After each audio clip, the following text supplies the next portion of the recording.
What's going on, YouTube? Fort Mac here. Got some exciting news. A couple things actually.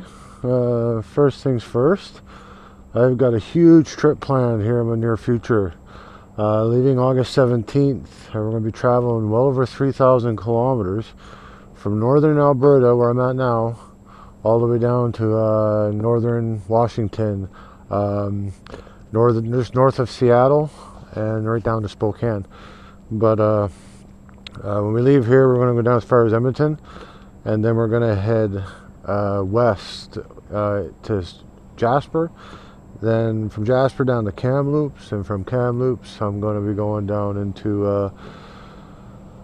over to Pemberton through Highway 99, and then down to Squamish, and then from Squamish there we're gonna then from Squamish we're gonna head down to Vancouver into Washington, the northern Cascade Mountain Pass, and then over to Spokane, then back up through BC again. We're not sure of the return route, but I'm looking forward to it. I was going to take the XR. Now I know I could have done it, but unfortunately it would have cost me quite a bit of cash up front to try to get it ready. For example, a bigger fuel tank, a little bit more comfortable seat, and then a bunch of other shit I would have had to have gotten. Saddlebags, racks, and the trunk and all that, or some more bags, just so I can carry more stuff. But then I had to deal with elevation issues with the carburetor, and there's quite a bit of difference that I'm doing from sea level right up to 5,000.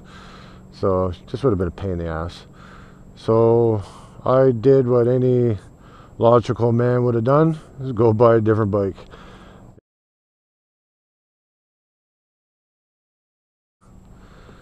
Here we have a 2011 Kawasaki Versys or whatever the hell you want to call it. 650 parallel twin. It's basically the Ninja 650, just toned down a little bit more body design, of course. They consider this a sport touring.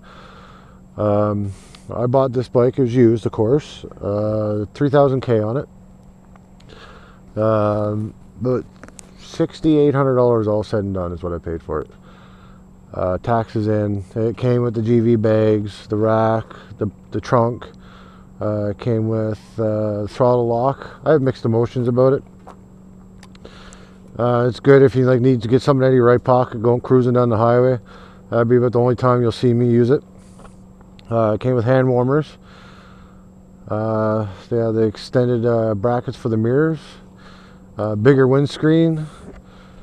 So basically I bought a bike that just got broke in, and the guy who owned it, I guess he just babies his stuff, so I got a highly recommended, so I had no problem paying what they're asking for it.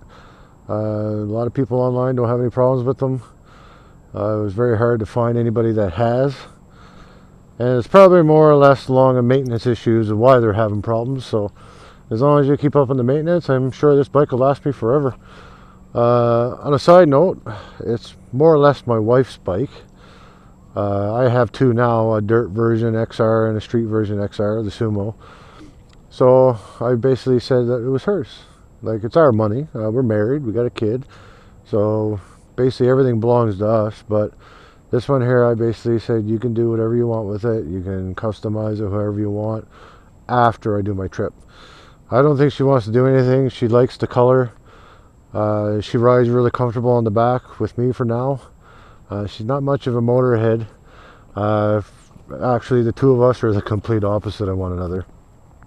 So I was hoping this could create a common ground for us, that we can do something together that we both enjoy. And so she went on a ride and she really liked it. So hopefully this year we can just get her to do some practice driving around. See how she does. I like to find some type of throttle stop that only allows it. I might have to put something down on the throttle linkage itself, only allowing it to turn so far, just till she gets the feel for the balance, the weight, and stuff like that, doing slow turns. And then next year actually get her into a course. I know a 650 might be a little too big, but this bike I find is very tame. It can come to life when you really want it to. But knowing my wife, she's going to be high up into the gears, low RPMs all the time, because she's not one to give her. So, and it adds a lot of protection too if you do fall over, for the engine wise, so that you can get crash bars for them. But for the way it is now with the racks that I have on it, if you dumped it, it would be minimal and you'd still probably be able to pick it up and drive away. It's a little vulnerable on the bottom there. You can buy skid plates, but I don't plan on taking this off road very much. This is here about the most you're going to see. But other than that, I'm very impressed with the bike. Great fuel mileage, great throttle response. It's very maneuverable. It's great for on the highway. It cruises along nice at 130. Speed limit usually around here range between 100 and 110. Low speed balance is a little weird compared to my XR, but it's still not bad. I find you really got to hold that wheel from wanting to turn into the corners. When you're into the corner, you got to kind of just have that little bit of pressure on your inside handlebar of the turn, just to keep that wheel without it just wanting to lean over even further. It gets better as with speed, of course, but the lower the speed, the more you got to counter steer to keep your balance if you're not up to the correct speed. But yeah, I've got no complaints so far. I've got about close to 500k on it already. Just bought it a couple weeks ago. But yeah, tell me what you think, guys. I think this would be more practical for my trip. It basically comes with everything that I need for it. Fuel injected. Buddy of mine's got one just like it. It's the black, all blacked out Versys. Everything's stock except for a Yoshimura slip-on. It's a little too loud for my liking, and so I kept the stock exhaust. I'm not going to go any different. Especially she's not into that, my wife. So my XR, it pretty near deafened me when I went on this memorial ride a little while ago. Okay, guys, I'm going to cut it off at that, and I hope you guys have a good afternoon, and I'll keep you updated on the trip anyway. I'm going to probably attach a GoPro to my trunk here so it sits up high, so I got a nice kind of like a bird's eye view of me and the bike and the scenery. Put the GoPro up there, of course.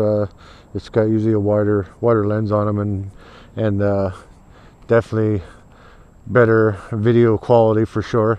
It's not 100% better, but it is a little better than the drift. I like to drift, but the drift has its places, and for moto vlogging I find it's perfect. Okay, guys, have a good night. Ride safe, keep it on two wheels.